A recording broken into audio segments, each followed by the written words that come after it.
Dragon is in countdown. Falcon 9 is in startup.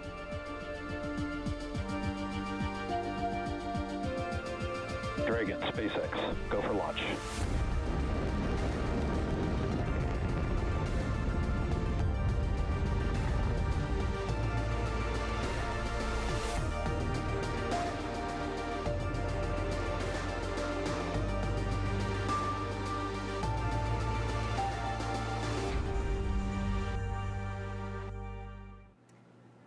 You are looking live at Launch Complex 39A at Kennedy Space Center. In just over 27 minutes, this Falcon 9 rocket will launch the 29th Commercial Resupply Services mission from both NASA and SpaceX to the International Space Station. Good evening and welcome to live coverage of the CRS-29 launch. I'm NASA's Jasmine Hopkins. Today's launch is the first live broadcast available on NASA's newest free streaming platform, NASA Plus. Scan the QR code on your screen now for more mission coverage, new original content, and to put the NASA universe at your fingertips. For CRS-29, fueling of the Falcon 9 began about 12 minutes ago, and we're counting down to an instantaneous launch at 8:28 and 14 seconds Eastern Time. This mission will deliver over 6,000 pounds of science supplies and equipment to the space station. And commercial resupply missions help NASA and our partners continue research to better our life right here on Earth and help us explore deep space. So let's go now to SpaceX headquarters in Hawthorne, California, where Jesse Anderson is standing by to tell us more about the vehicle supporting today's mission. Jesse? Thanks, Jasmine. Hello, everyone. My name is Jesse Anderson, and I'm a manufacturing engineering manager for Falcon here at SpaceX. It's great to be covering today's mission in partnership with NASA, marking SpaceX's 81st launch of the year. Now, on your screen in a second, there you go. You can see a live view of SpaceX's two-stage Falcon 9 rocket with our Dragon spacecraft at the very top. Today marks SpaceX's sixth and final mission to the space station for 2023. And in fact, this will mark the most flights Dragon has flown to the orbiting laboratory in any single year. Since taking flight in 2010, Dragon remains one of the few vehicles that can deliver significant cargo to the space station and the only vehicle that can deliver cargo from the space station. It's a fully autonomous vehicle, which means it's capable of flying itself to and from its destinations. Today, Dragon has visited the station 38 times and transported more than 300,000 pounds of cargo back and forth from the orbiting laboratory. It's also the first private spacecraft to take humans to the space station. Falcon 9 and Dragon were both designed with reflight in mind, and the vehicle hardware is built to support multiple missions with minimal refurbishment. Today's Dragon is flying for its second time and marks SpaceX's 21st reuse of the vehicle. Below Dragon is Falcon 9, which you can think of as two rockets built in one. The lower part, which is also the larger part of the rocket, is called the first stage. The first stage has 9 Merlin 1D engines, which accelerate the vehicle through the Earth's atmosphere and into various orbits in space. At the top of the first stage is the black inner stage, and above that is the Falcon 9 second stage. The two stages will separate about 2.5 minutes into flight, and then the second stage will ignite its single Merlin vacuum, or what we call the MVAC engine, which is the 10th engine on the rocket, to carry Dragon to its desired orbit. Now, like Dragon today, the Falcon 9 first stage is flying for its second time as well, and we plan to recover it back on land at Landing Zone 1, located at Cape Canaveral Space Force Station in Florida, completing the first return to launch site for a Dragon cargo mission. Now, so far, we've reflown 214 first stages, and that includes Falcon 9 and Falcon Heavy. If successful, it will mark the 243rd recovery of an orbital-class rocket. As the clock approaches T0, let's head over to NASA's Steve Seifoloff at Cape Canaveral to talk about today's weather. Steve, how's it going over there? Well, the weather is terrific, Jesse. 100% go. In the words of Launch Weather Officer Melody Lovin, it's as good as it gets. And with that, welcome inside Hangar AE here at Cape Canaveral Air Force Station in Florida, just a couple miles down from Launch Complex 39A. From here, we're going to monitor the launch team as they take us through tonight's countdown. So far, the nets have been relatively quiet, which is a good sign. The vehicle is healthy. The team's not working any issues. The teams performed a hot fire test just a couple days ago to prove the rocket was ready. The brief engine firing of about a second is a routine test that allows the turbopumps and engine machinery of the Falcon 9 first stage to spin up long enough for engineers to evaluate the system. After that evaluation, the NASA and SpaceX teams yesterday cleared the rocket and spacecraft for launch today. The 45th Space Wing says the eastern range is green, and that means our path from here to the International Space Station is clear and safe. Again, the weather tonight is terrific. 100% go. Still, the launch weather officer Melody Lovin will be monitoring the clouds for potential violations. There is a 10 to 15 mile an hour wind from the ocean, but that's not nearly enough to affect the rocket as it climbs through the atmosphere and into orbit. After its work is done, the first stage will come back here to land at Landing Zone 1, about a mile or so away. That is different from recent cargo launches to the space station that saw the first stage land offshore on a drone ship. And to save you a Google search, the first cargo mission to see the first stage return to land was CRS-9 back in 2016. Right now, SpaceX is fueling the Falcon 9 with RP-1, or rocket-grade kerosene, and super cold liquid oxygen. That is minus 297 degrees, and it is also being loaded into the first stage and second stage. And it's that liquid oxygen turning into a gas and venting into the air that is producing the white clouds you see around the rocket. All rockets are designed with valves that open to allow the oxygen to boil off to maintain the right pressure in the tanks. Those clouds form when the oxygen makes contact with Florida's humid air. Our launch time tonight is 8:28 and 14 seconds, and the launch window is instantaneous to put the spacecraft on course to dock with the International Space Station on Saturday, November 11th at 5:20 a.m. Eastern Time. For more on that, let's head over to Chelsea Bayarte inside NASA's Mission Control Center in Houston. Thanks, Steve, and welcome to the International Space Station's Flight Control Room here inside Mission Control. I'm Chelsea Bayarte, live in NASA's Johnson Space Center here in Houston, Texas. Teams of flight controllers are behind me monitoring tonight's launch with Flight Director Garrett Henn at the helm. Mission Control is go for launch, meaning the space station is ready to receive the spacecraft, and we're not tracking any issues that would prevent a docking. From here on out, mission controllers will observe the launch and monitor the Dragon vehicle during all milestones of its flight. The astronauts on board are likely to be asleep at the time of launch.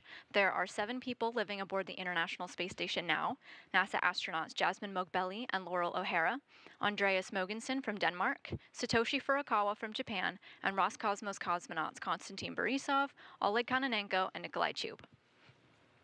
When the Cargo Dragon arrives on November 11th, it will dock autonomously, but O'Hara and Mogbelli will be on deck to monitor its arrival. The crew will first unpack the more time-sensitive science experiments and cargo, and then, as the week goes on, continue to unpack their delivery. They'll be receiving some pizza kits, olives, an assortment of cheeses, and some holiday treats like pumpkin spice cappuccino, cranberry sauce, and chocolate. So I'm sure they're looking forward to it. In the meantime, here in Mission Control, everything is still a go, and we're looking forward to following along with the Cargo Dragon during its journey to the International Space Station. So for now, let's go back to Kennedy. Jasmine? Thank you so much for those updates, Chelsea and team. We are now at T-minus 19 minutes and counting from liftoff of the 29th Commercial Resupply Services mission from NASA and SpaceX. This mission will carry 6,505 pounds of cargo, including supplies to support the crew on board, spacewalk equipment, vehicle hardware, computer resources, and of course, science investigations. So let's take a closer look at what's on board.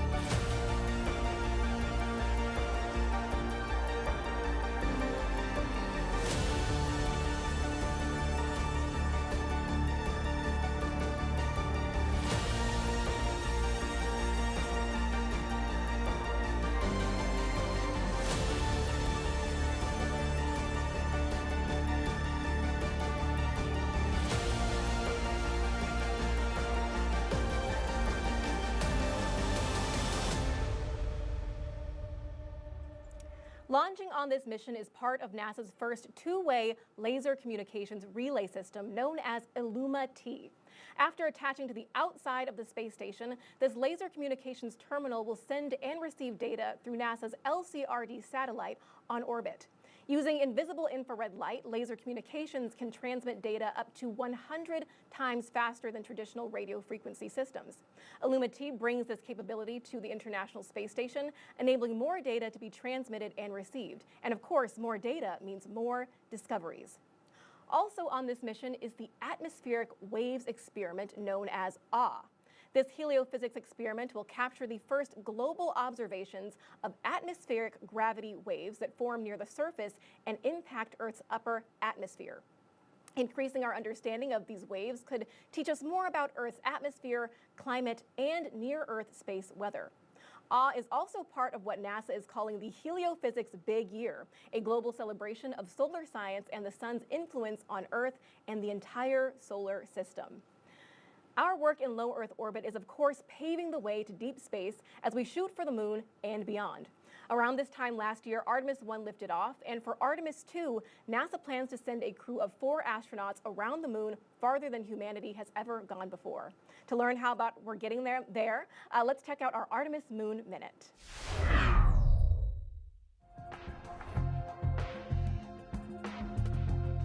Preparations for NASA's Artemis 2 mission are underway at Kennedy Space Center. Engineers inside the Neil Armstrong Operations and Checkout Building connected the two major components of the Artemis 2 Orion spacecraft, the crew and service modules. Once in space, these important pieces of hardware will fly the Artemis 2 crew around the moon and back. The 10 solid rocket booster motor segments for the Artemis 2 Space Launch System rocket arrived by rail at Kennedy, traveling from Utah across 8 states in specialized transporters. Kennedy teams also are conducting several water deluge tests at Launch Pad 39B, releasing approximately 400,000 gallons of water onto the mobile launcher's deck, flame hole, and the pad's flame deflector. By helping to deflect overpressurization and suppress the sound produced at liftoff, the water deluge system is critical for protecting the crew, rocket, spacecraft, and pad structures during launch. That's your Artemis Moon Minute. The Artemis missions intend to land the first woman and first person of color on the moon. And these goals are characterized by NASA's graphic novel, First Woman. This is the fictional story of Callie Rodriguez, the first woman to explore the lunar surface. Her struggles and triumphs were inspired by the lives of many real NASA astronauts, like Jasmine McBelly and Laurel O'Hara, who are part of the current space station crew. The second volume of this story with new characters and new technologies is available now in both English and Spanish, and the astronauts on station are in for a real treat because we're sending them a copy with today's launch. You can follow Callie's adventures on NASA's websites and our social media. Now we're just about T-minus 14 minutes and counting from liftoff of CRS-29 from both NASA and SpaceX to the International Space Station. So let's bring back Jesse now to tell us more about SpaceX and their efforts to explore the moon, Mars, and beyond. Jesse? Thanks, Jasmine. As many of you may already know, SpaceX's ultimate mission is to make life multiplanetary. To get us there, we've been developing a fully and rapidly reusable transportation system called Starship, the most powerful launch system ever developed and designed to carry passengers and cargo to Earth orbit, the moon, and planetary destinations like Mars. Starship's first fully integrated flight test back in April provided numerous lessons learned that directly contributed to several upgrades to both the vehicle and ground infrastructure to improve the probability of success on future flights. Our second flight test could launch as soon as mid-November, pending regulatory approval, which is just around the corner. This next test will debut a hot stage separation system and a new electronic thrust vector control, or TVC system, for Super Heavy Raptor engines, in addition to reinforcements to the pad foundation and a water-cooled steel flame deflector, among many other enhancements. Building bases or even cities on Mars will require huge amounts of cargo and eventually crew. So we're designing Starship from the beginning to carry hundreds of tons of cargo into space and be able to refuel in orbit. Before Mars, Starship will play a key role in the exploration of the moon. We're providing the lunar lander, which will return astronauts to the lunar surface for the first time in more than 50 years under NASA's Artemis missions.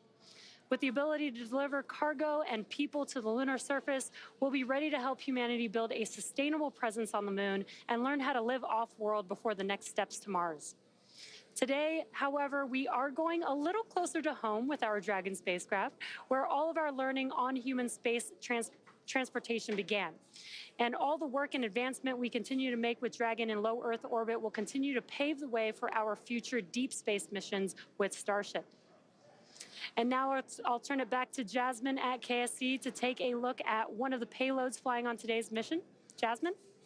Thanks so much, Jesse. Yes, on today's mission, we are launching seeds from the Choctaw Nation of Oklahoma. And here to tell us more about the Growing Hope Initiative is Jacqueline Putman. Thank you so much for being here, Jackie. Halito and Tachikama, Jasmine. It's very nice to be here. My name is Jacqueline Harjo Putman. I am the coordinator for Choctaw Nation of Oklahoma. This is National Heritage Month, so this is Native American Month, so this is a very important month for us. We're sending up our traditional seeds in this. We're very, very excited about this. These are seeds that came down the Trail of Tears. These are seeds that were sown in the hems of our ancestors' garments, so they knew when they left Mississippi that they would have to have food to start over. So they had the forethought, and they would have never dreamed where we're going today. Right, Jacqueline, there's a lot of emotional significance to these seeds. Absolutely. So can you tell us about, you guys are going to plant them at Jones Elementary. How are these going to inspire the next generation? This is exciting. When they come back, what we're going to do is take them to Jones Academy. It's a Native American school that we have. And they're going to plant them. We're going to do the STEM program. We're going to do a side-by-side testing for what has been on Earth, what's gone out of space, do a comparison. We're getting these kids excited about science. We want to get new astronauts. We want them to know they have a future. That this is something that they can do. This is not out of range. Right. That this is something that they can have as well. Exactly. Jacqueline, we actually showed some pictures on the screen of the different things that are going to be planted. What seeds, what kind of seeds are you sending? We're sending our traditional Tanchi flower corn. It can grow up to 20 feet tall. We've grown it to 18.5 feet. This is what we grind up and make our banaha bread. Mm-hmm. We're sending our Choctaw sweet potato squash. It can last on the shelf up to a year, tying manganese, magnesium, zinc, vitamin A, and iron. And this is hoping foods that the astronauts will hopefully take and grow themselves because they last, they're good for you. So, and then we have our we have our Smith peas, we have Chukvi peas. These are just really prolific peas that do really well, indoors, outdoors, and they're high in iron, and they're really prolific. So we're really hoping that they'll put these to use because that is awesome. Jackie, how are you going to incorporate this into the STEM curriculum? Well, actually, what we're doing is we're building a new garden, and we've been talking about building a brand new garden over at Jones Academy for this program so we could have extra produce for the kids to study and get them interested in this program so that can lead to college educations, to NASA. Right. I mean, exactly. Who could ever believe that we would be here at NASA today? Right. And we're kicking off Native American Month, so we're very excited and very honored. That is fabulous. Very poignant. Very good timing for this. Thank you so much, Jackie Putman. So this science and all the science launching today is made possible by the International Space Station, which celebrates 25 years of operation this month. Here's a look at some of the highlights from the past few decades on the orbiting laboratory. The ISS is the most incredible wonder of the modern world.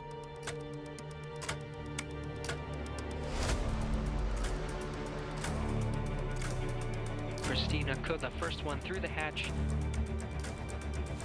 We're pushing boundaries. We're doing things that nobody else is doing.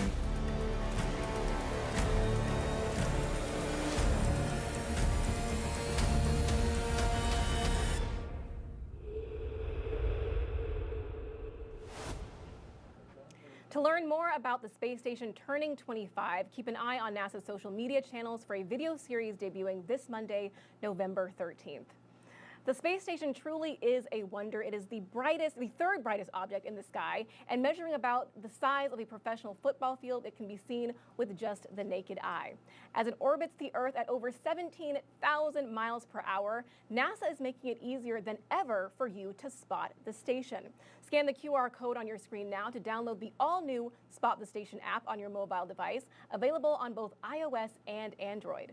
The app alerts you when the station is passing over your hometown and even lets you track its location in real time.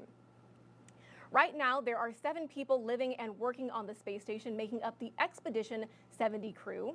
This expedition began on September 27th, and the team represents several international agencies: NASA, ESA, JAXA, and Roscosmos. During their long-duration stay in low Earth orbit, they will research heart health, cancer treatments, space manufacturing techniques, and more to benefit life on and off the planet. CRS-29 is expected to dock to the space station this Saturday. That's November 11th at 5:20 a.m. And NASA astronauts Jasmine Mugbelly and Laurel O'Hara will be monitoring the operation to ensure all this cargo is delivered safely. All right, we're marching towards launch at T-minus 7 minutes and counting for liftoff of CRS-29. So let's bring back Steve here on Florida's Space Coast and Jesse live at SpaceX headquarters in Hawthorne, California, to walk us through the final moments of countdown and liftoff. Take it away. Thank you, Jasmine. It is just under 7.5 minutes until launch, and the SpaceX team is working no significant issues, and the vehicle is healthy. Weather is 100% go for T0, and the range is ready to support today's mission. At this point, Rocket Propellant 1, or RP1, fuel is completely loaded on the second stage and nearly complete on the first stage. Liquid oxygen, or LOX, loading is currently underway on both stages and will complete at the T-minus 2 minute mark. We just heard a call out for engine chill. We're also loading helium gas into both stages. Falcon 9 uses helium as a pressurant to backfill the propellant tanks, as liquid oxygen and RP1 are consumed by the Merlin engines during ascent. Helium load began before the broadcast went live and will continue to top off until about 1.5 minutes before launch. And SpaceX performed that engine chill just a few seconds ago, around T-minus 7 minutes. That's when the team flowed a small amount of liquid oxygen at minus 297 degrees into the Merlin engine's turbopumps. And you may have heard the call there. Stage 1 fuel load is complete. They are basically doing that engine chill. They're basically prepping the propulsion system for the full flow of liquid oxygen. And by doing this, they avoid a thermal shock to the system, and that ensures that engine startup goes well. Dragon also began its startup sequence at T-minus 35 minutes when it coordinated timing with the Falcon 9 rocket. The spacecraft is currently undergoing vehicle health checks. It'll enter terminal count at about T-minus 5 minutes, with the next big step just a minute before liftoff, when Dragon will transition to internal power.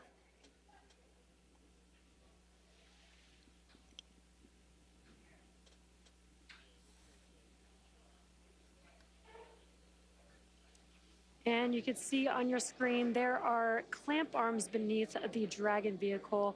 Once those begin to open up, that'll be coming up here shortly in just about under a minute now.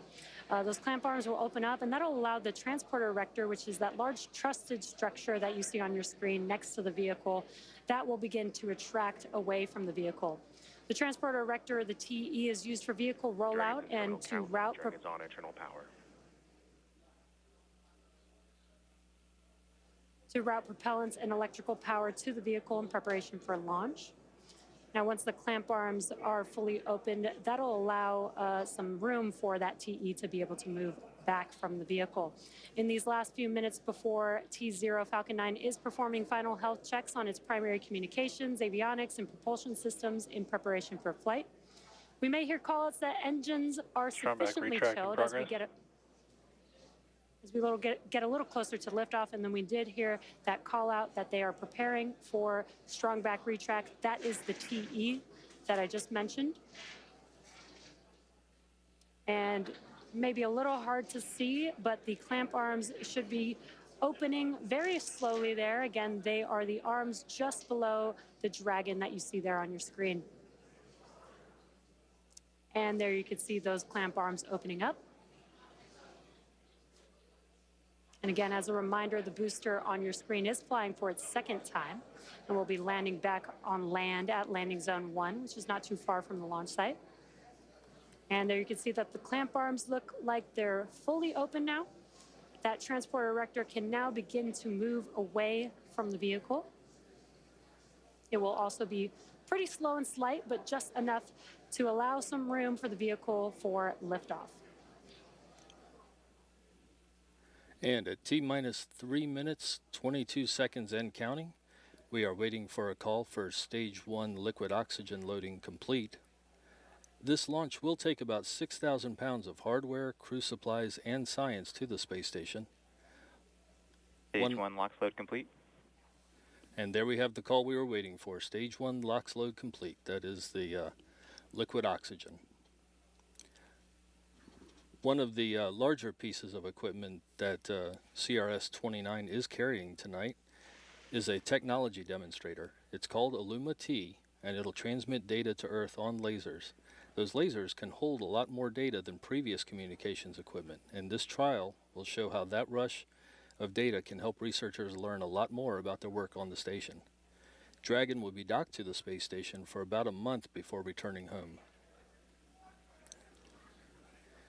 At T-minus 2 minutes, 25 seconds and counting, we are awaiting the checkouts of the second stage thrust vector control actuators. And this is often referred to as an engine wiggle test. This is when SpaceX moves the thrust nozzle on the second stage slightly to make sure the guidance software and hardware is ready for flight. SpaceX does the exact same test on the first stage engines just seconds before ignition. Stage 2 LOX load complete.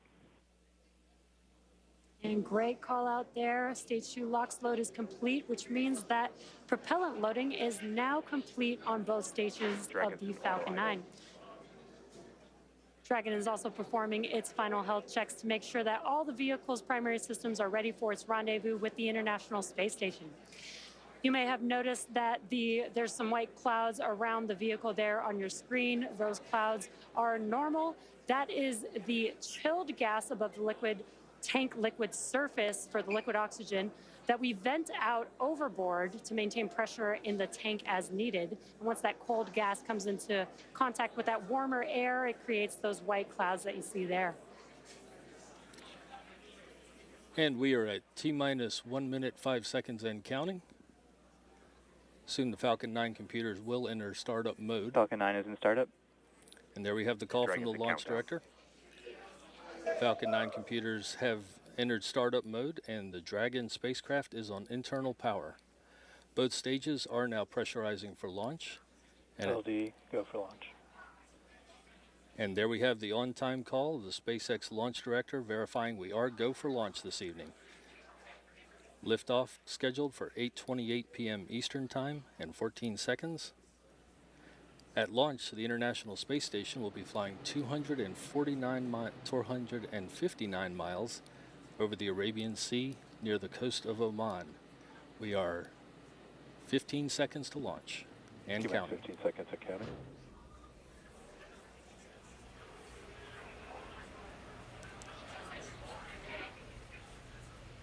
T-minus 5, 4, 3, 2, 1, ignition, liftoff.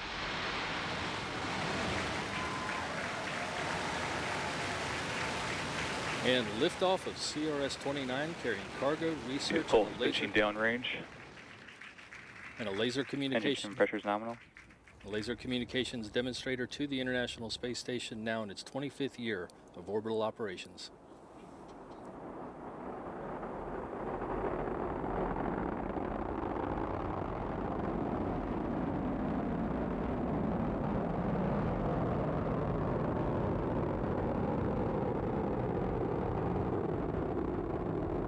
Nominal power and telemetry.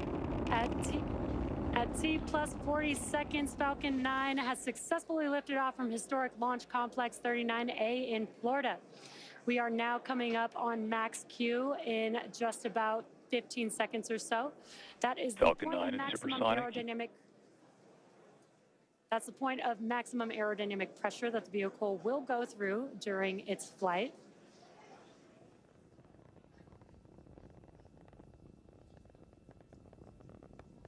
Max Q. And great call out there. We have passed through max Q. Now with that, we have 5 events coming up that will be back to back. First will be main engine cutoff. Main engine is that what you see on your screen. Those 9 Merlin engines are lit up right now. but we will have MECO, which is main engine cutoff, and that's where we'll shut down all of those engines that you see there on your screen. That'll slow the vehicle down in preparation for the next event called stage separation, which is where the first and second stages will separate from each other. Then the first stage will perform a flip to head back to our launch site for landing, while the second stage continues to light its Merlin vacuum engine to boost Dragon to low Earth orbit during SES-1, or second stage start 1. And the last event will be the first stage starting up its 1 minute long boost back burn. Again, those events are coming up here in a few seconds. Main engine cutoff, stage separation, stage 1 flip, second stage engine start, and the boost back burn for that first stage vehicle. MECO. Stage separation confirmed.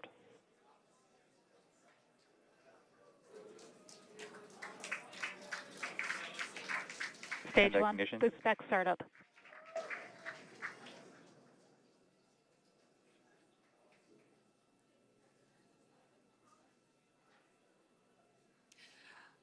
Love those views on your screen. You could see stage separation with the first stage heading back to land and the MVAC engine on your screen lit up.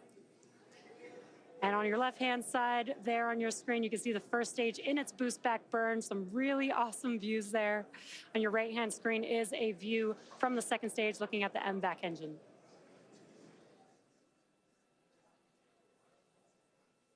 Again, this is just about a minute burn for this boost back burn on the first stage. It is the first of 3 burns required to bring the first stage back to landing zone 1.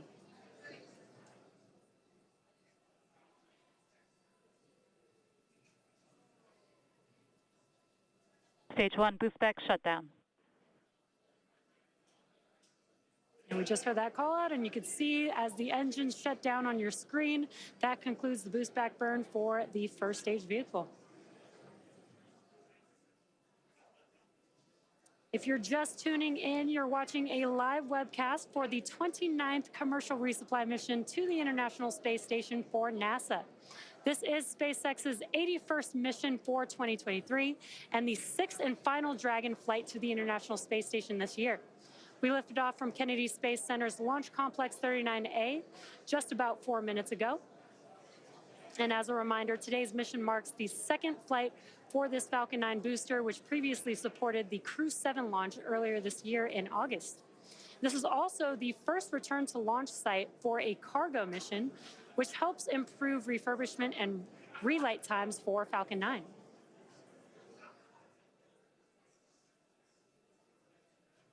And what you're seeing on your screen again is a live view on the second stage looking at the MVAC engine there. For the first stage, in order to make its way back to landing zone 1, it does have a couple more burns to execute. The next burn is the entry burn, and that's where we will relight Vehicles 3 are of on the a 9 nominal trajectory. Great call-outs there. Nominal trajectories for both vehicles. The entry burn is where we will relight 3 of the 9 Merlin 1D engines. This will help to slow the stage down as it re-enters back into the upper parts of the Earth's atmosphere. Then the third and final burn will be the landing burn. That is a single engine burn. The center E9 engine helps bring the vehicle speed down rapidly just before touching down on the landing zone. And again, the M1D engines have about 190,000 pounds of thrust, which is just enough lighting 1 engine to touch down for landing today.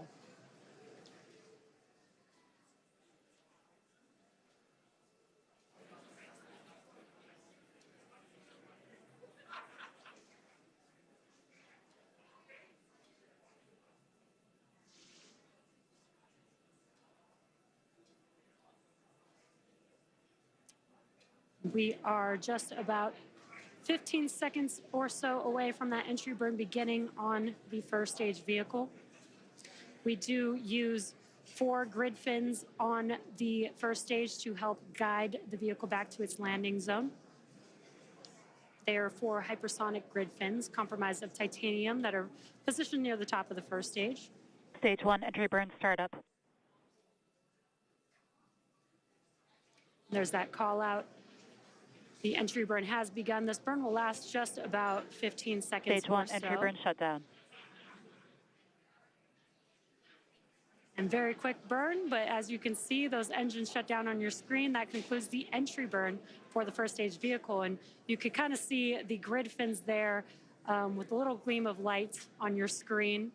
Stage 1, FTS is saved. Vehicles continue to follow a nominal trajectory. Excellent call-outs.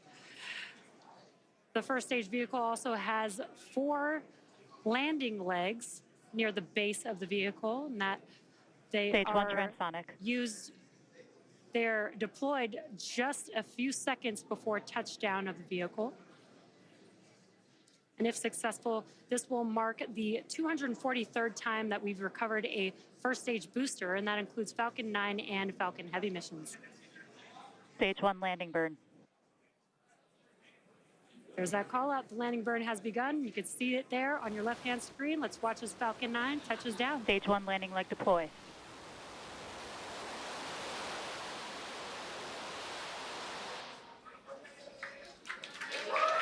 Stage 1 landing confirmed. And an awesome sight to see. As you can see, the Falcon 9 first stage that supported today's mission landed for its second time and has previously supported the Crew 7 mission in August earlier this year. This marks the 238th successful landing for an orbital class rocket. Now, next up in a few seconds, just about 20 seconds or so, will be the shutdown of the MVAC engine that you see ignited there on your screen. That event is called SECO, or Second Engine Cutoff, and that'll be the first shutdown of this MVAC engine.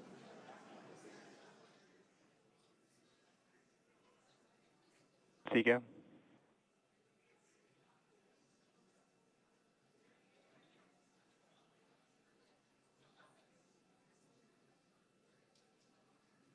Nominal orbit insertion.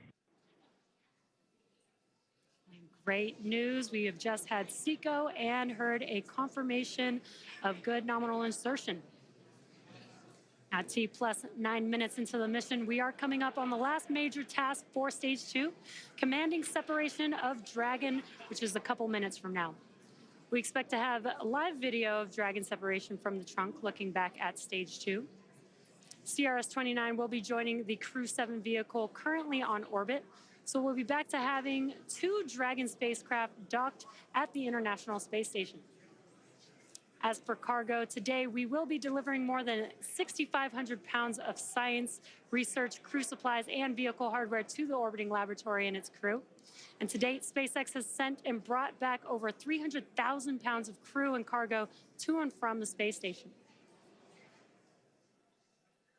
Again, the Dragon separation from Falcon 9's second stage should be coming up here in just about a minute or so. And as a reminder, this is the second flight for this Dragon capsule, having previously supported Crew 7's trip to space in August. Today's flight also marks the 21st reuse of a Dragon vehicle overall.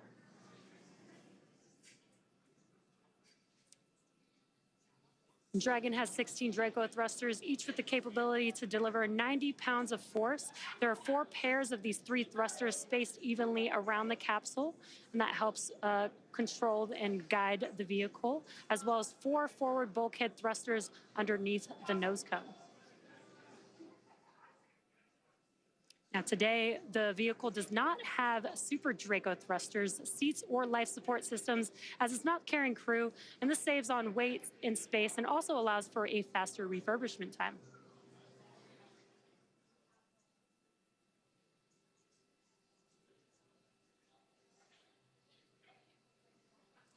Now, while initial designs of Dragon carried solar arrays extended outward from the trunk, the cylindrical structure located directly behind the Dragon capsule, the current Dragon has these arrays fixed directly to the trunk. And you may see a dark side of the trunk and a light side of the trunk. The dark side is those solar panels, while the light side is a radiator to help keep the spacecraft cool. Once the Dragon capsule reaches the International Space Station, it will be able to autonomously dock using its navigation sensors, centerline camera, and light detection and ranging, or LiDAR, equipment.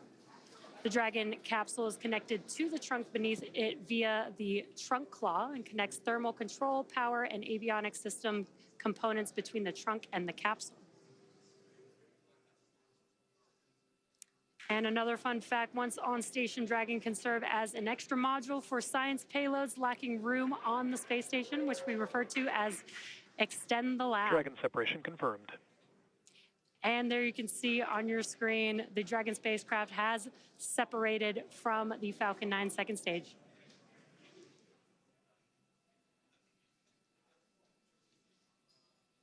Now, if you're just now joining us, you're watching a live broadcast for the 29th commercial resupply mission to the International Space Station for NASA. This is SpaceX's 81st mission this year and 6th and final Dragon flight to station for 2023.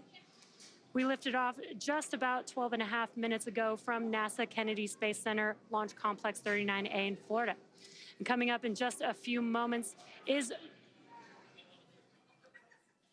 will be the nose cone opening for the Dragon capsule.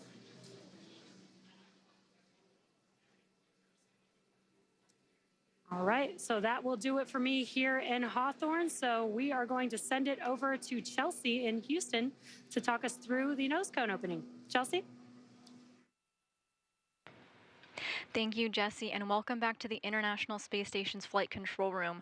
I'm here with continued live coverage here in Mission Control Houston.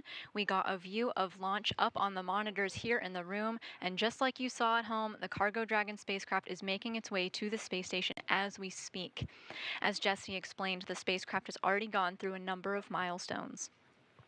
It separated from the second stage of the Falcon 9 rocket and performed a number of automatic checkouts, doing small firings of the Draco thrusters. The next major milestone that we'll be looking out for here in Mission Control is nose cone deploy. We already got confirmation that these latches, the things that are attaching the Dragon nose cone, are starting to come off. This is a process that's going to take a couple of minutes, and then that nose cone will begin to pop off. So let's talk a little bit about why we want this nose cone deployed. The nose cone protects the docking hardware that is needed to attach the Cargo Dragon spacecraft to the space station for its 1-month stay, so nose cone deploy is a critical step in our timeline today. The nose cone also unveils 4 forward bulkhead thrusters, which Dragon will use for its major burn maneuvers to catch up with the space station. There will be a checkout of these engines just minutes after nose cone deploy, and the nose cone also protects Cargo Dragon's navigational sensors during ascent. These rendezvous and tracking elements help the spacecraft understand where it is and where it needs to go to reach the space station.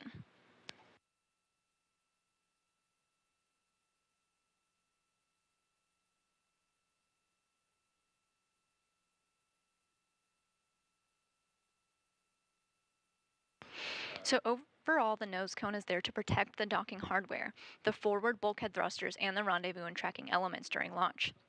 And now the nose cone is in the process of opening up so the spacecraft can use those elements. There are 2 sets of 6 latches positioned around the docking ring, so 12 latches total need to be unlatched before the nose cone can swing open. This could take a couple of minutes to complete, and once they're open, then the nose cone will start to slowly swing open. This is a process that could take an additional 5 minutes, and we hope to get live views of this from the Cargo Dragon spacecraft later on.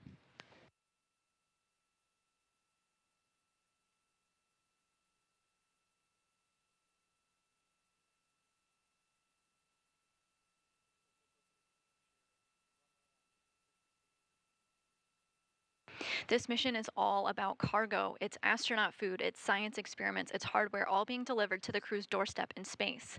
They're in their sleep period right now, but they'll wake up to the news that their package is on its way.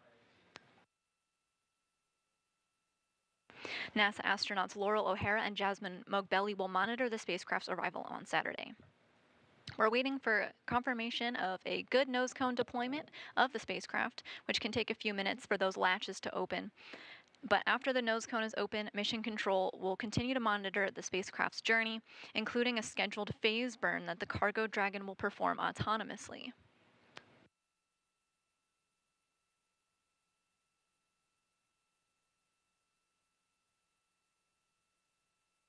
That burn is expected to begin just a short while from now, with the engines firing for close to 12 minutes in duration. Going into Friday, the spacecraft will perform an additional 5 burns, all with the goal of fine-tuning Cargo Dragon's path to the International Space Station.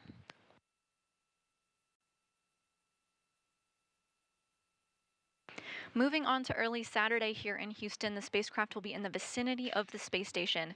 A team here in Mission Control will work closely with SpaceX headquarters in Hawthorne, California. They'll monitor as the spacecraft autonomously moves through the steps and checks required for docking. Today's Cargo Dragon will be parked in the space station's Node 2 forward port. Node 2 is also known as the Harmony module, and it has been unoccupied since NASA's SpaceX Crew 6 crew departed the space station in September of this year. The Crew 6 spacecraft was a Crew Dragon. Its departure brought NASA astronauts Steve Bowen and Woody Hoburg home, along with their crew members Sultan Al-Niyati and Andrei Fadjayev. But in its place will be today's Cargo Dragon when it docks on November 11th. NASA's Anna Schneider will be here in Mission Control with live coverage of docking Saturday morning. But this spacecraft has a lot of milestones to hit before it arrives, including the opening of the nose cone. It's a step that the spacecraft is working on right now. We're waiting for confirmation that all 12 latches around the docking ring are open. And those rings are open and the nose cone is starting to open up. So you're getting the view from the inside of the Cargo Dragon spacecraft. We're looking at the nose cone now. This is the very tip of the spacecraft, the tip of the rocket you were looking at on the launch pad. This is the nose cone opening up, and right underneath it we'll get a view of the vacuum of space.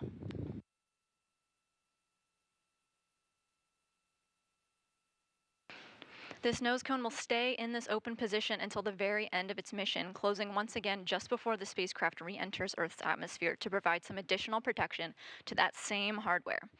This Cargo Dragon spacecraft is expected to return next month, undocking from the space station's Harmony module in early December, bringing back science experiments and other supplies back to Earth.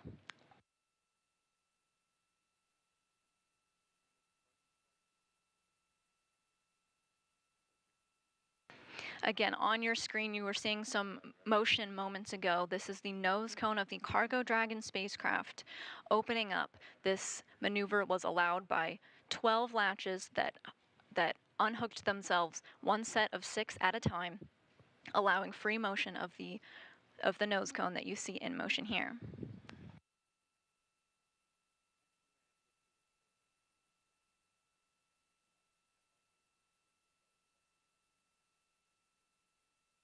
This nose cone deployment started just almost 7 minutes ago, and now the nose cone is opening and we're looking at the vacuum of space from the point of view of the Cargo Dragon spacecraft. Just because it's no longer on your screen does not mean it's fully open. It has a couple of degrees more to go before we get confirmation of good nose cone deploy.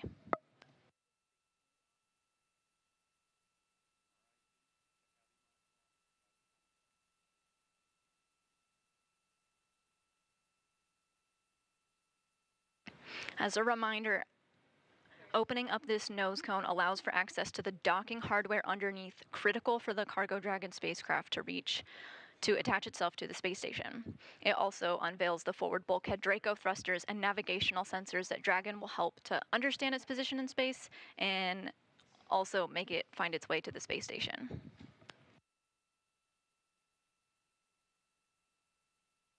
We've temporarily lost our live views, but so you're looking at a live view of Mission Control Houston as we continue to monitor the nose cone deployment. And just like that, we just got confirmation that nose cone deployment is complete.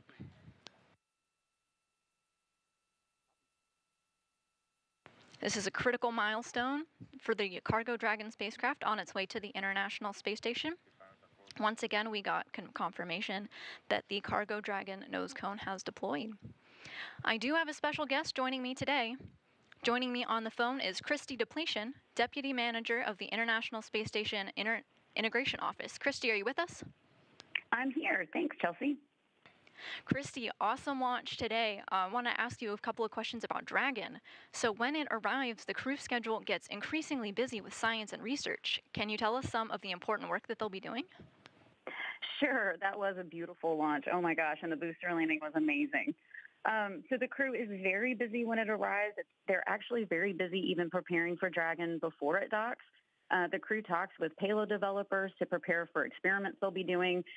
They also have a conference with our inventory and stowage officer to discuss the cargo being delivered and any changes to how they'll execute the unpacking and packing plan during the 30-day mission. The crew then does prepare for docking and ingress, and once Dragon is docked, the crew will perform their leak checks before they open the hatch. But yes, once Dragon arrives and the hatch is open, the crew gets right into work and we'll begin working on some of the experiments that were launched. One of these that I find interesting is from the European Space Agency called cerebral aging. It's a study of the effect of spaceflight and durability in space on cerebral organoids. An organoid is an artificially grown mass of cells or tissue that resembles an organ. So in this case, the brain. The overall goal of this experiment is to study the aging process in cerebral organoids derived from normal individuals and those patients with accelerated aging that may or may not be displaying hypersensitivity to UV radiation conditions, similar to what living organisms are exposed to during spaceflight. So this experiment will help us learn more about the effects of space conditions on our brains as we prepare for even longer duration space flights. And of course, the crew will be busy unpacking Dragon, and they are always excited to get the fresh food. As you mentioned earlier, we have some holiday-type food the crew can enjoy, like turkey, cranberry sauce, cheeses, and chocolate. So I think they'll enjoy that a lot. A reward for their hard work. Some science and some goodies. Sounds awesome. So looking ahead, 1 month from now, Dragon has completed its mission. Can you share some of the hardware or research that Dragon is going to bring home back to Earth? Yes, that's a great question. Our return missions are very important, just like launches are. They bring home research cargo as well as systems hardware that needs to be refurbished before we return it back to station. So the station is like our home and has equipment that needs repair and maintenance occasionally too. We are planning to return a few items on this flight for repair, including a resisted exercise device flywheel that provides the forces to simulate some 1G exercise for the crew. Another is a camera assembly that provides video feedback during our on-orbit robotic operations. And we're also returning the hardware that is part of the environmental control system for the plant habitat for repair. So this control unit keeps an eye on the humidity and other environmental factors within the plant habitat. So if you've seen pictures of tomatoes or peppers recently from station, they may have been growing in that facility. As far as the research over the next month, the crew will complete many, many experiments, and then a lot of that research will come home for the scientists to have in a pretty rapid timeline. So that allows them to get their results pretty quickly. Christy, thank you so much for joining us here today. Sure, thanks for having me.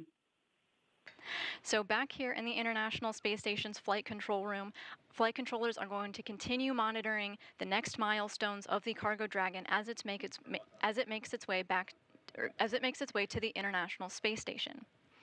They're going to continue to look for some upcoming milestones going into Friday and then Saturday as the Dragon arrives into the vicinity of the space station, getting ready for docking. So that's it here from Mission Control. Back to Jasmine and Kennedy.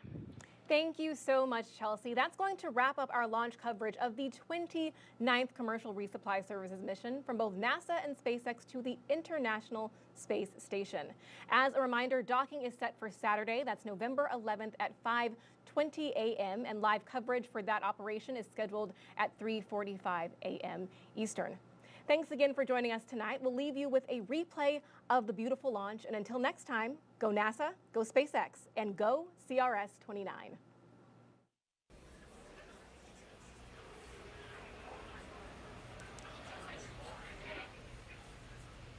T-minus 5, 4, 3, 2, 1, ignition, liftoff.